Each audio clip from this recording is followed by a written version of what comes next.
The year was 2000, and I had just been honorably discharged from the military. I was on my way home to Memphis, Tennessee, but now as a single mom.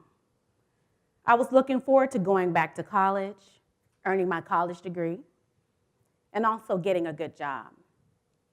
When I got back to Memphis, I quickly realized that I needed to reintroduce myself to my community. So much stuff had changed. I had fallen out of touch with my high school friends, my peers. Look, I was alone in this new journey. So one night, I decided that I would pick myself up off of the couch and stop feeling sorry for myself, get all gussied up, and go to the hottest nightclub in the city. I got dressed, jumped in my vehicle, got there to the club, quickly parked and made a beeline for the door. But as soon as I did that, and as soon as I put my hand on the knob, that's when I heard it. Psst, psst. Hey, girl. Now, I need to talk to the ladies in the room. I don't know about you, but I don't do psst, psst. Hey, girl. But when I turned to look and see who was doing all the catcalling, I said, oh, okay, I'm gonna break this rule this one time.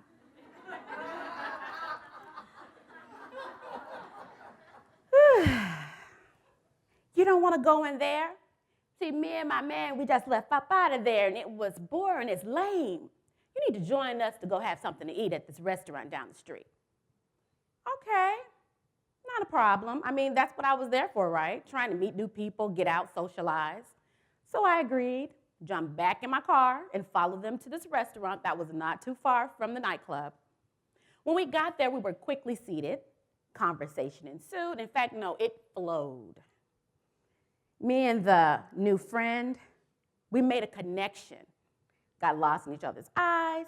He listened to everything that I had to say intently. I mean, we're talking hand propped up on the chin listening. And of course, I ate that up. I talked a mile a minute. Oh, I'm a single mom. I'm back here in Memphis. I used to live in Las Vegas, yada, yada. I need a new job, blah, blah, blah. And he just took it all in. I'm feeling confident. Now I need to excuse myself to go to the bathroom to make sure I'm at 100. You gotta solidify that, ladies. And that's what I did. Check my reflection, I'm good.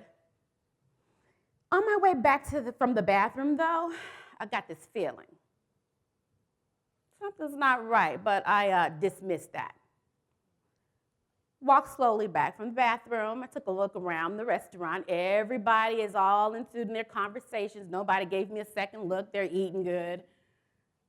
The friend that was joining us, he's gone, but I didn't think anything of it because, of course, he probably excused himself and went to the bathroom too.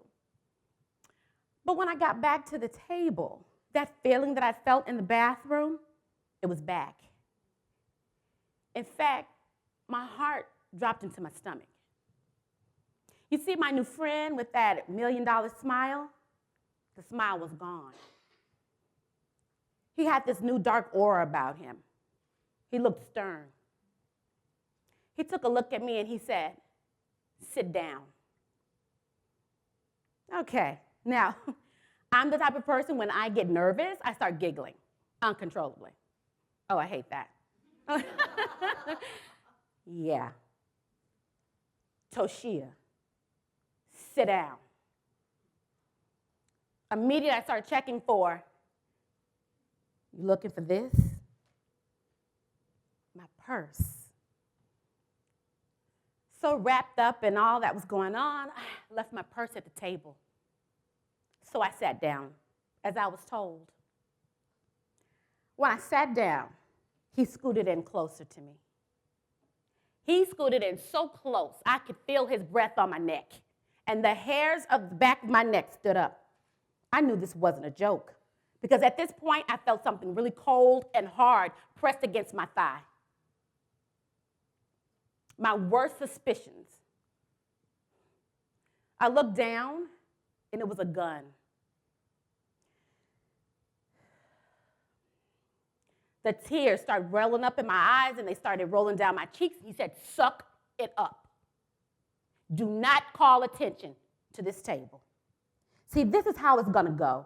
You know that new job you were looking for? It starts tonight. Ladies and gentlemen, I walked into that restaurant a free woman. But when I walked out with my new friend, I was a sex slave. The week that passed was the worst week of my life. It was horrific. The pain that I endured. See, I am no stranger to pain. But see, I had just moved back to Memphis, and Memphis was home. How could this happen at home? The violence that ensued, the threats of death that I had to endure, the places that I had to lay my head, and the people that came in like a revolving door. I started to question God, question my faith. If you love me, how could you allow something like this to happen to me? So I decided at that point that I was going to make a pact. What else could I do? If you save me, I promise you, I will save someone else. That last night, when this man stood in front of me preparing to do what he came to do, I begged him, please, do what you want. But when you leave this place, you go back and you bring back help, because I'm not supposed to be here. I'm held against my will. Please. Help did not come, but my friend did. Angry and pissed off that I had sent somebody out for help and alerted people that I was there against my will, he decided to teach me a lesson. But because of that pact, the fear had lifted off of my shoulders. I was no longer afraid of his idle threats of murdering my whole family if I told. The gun that laid up on the night table, well, it was going to be either him or me. I'd made my decision at that point to take my life back. And so I fought back. The weeks, months, the years that passed by when I escaped was the hardest thing, probably harder than the horror that I endured during the trafficking. You see, the trauma that I had to deal with afterwards was just too much to stand. So all the therapy, I decided I needed a little bit more, so I started to research spirituality and religion. I read everything that I could get my hand on. I started to practice yoga and meditation. But one night in my meditation, I heard voices. No, not my voice. A voice came in loud and clear, and it talked to me. And so I was scared as heck.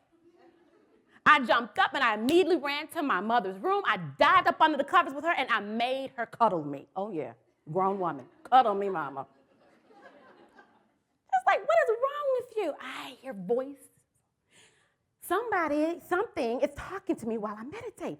In the morning when we wake up, I need you to take me to the hospital. I'm going crazy. She said, peace, be still. Peace, be still. Toshia, peace, be still. Not long after, I started to rebuild my life. Life happened, falling in and out of love. I decided I was going to honor my commitment. So I started to volunteer in domestic violence shelters. I recorded a spoken word CD, and all the money that I made, I donated it to those domestic violence shelters and an HIV and AIDS shelter. I felt good about what I was doing, but I still felt it. Taps. It wasn't enough. So life still continued. Got married again, moved back to Las Vegas. At this point, I had become a suburban mom, 2 children, a little cute little dog, a nice job. That old Toshia was long gone. I didn't know her anymore. Because, see, I was passing You couldn't tell just by looking at me what I had gone through. There's no way in the world I would share that information. But the tapping continued. And at this point, I started dreaming this dream.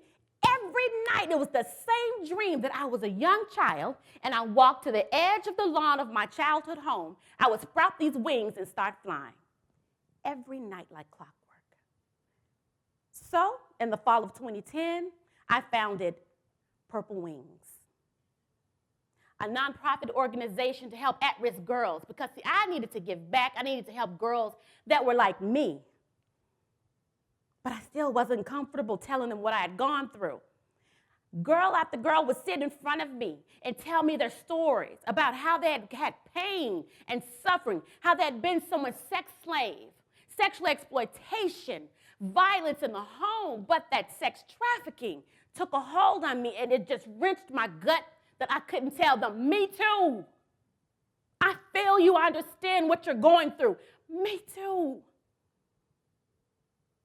So one day I decided to just let it all out. Little by little, I started talking and telling my story. And you know what? People started to listen. Girls started to resonate with my story. I helped someone else. So what I've come to realize through all of what I've been through is that it's not enough to merely survive. You have to use what you've been through and use that as your platform to help someone else in our community. First of all, you have to love and honor, respect yourself. And people, you have to respect your pact. Respect and honor your past.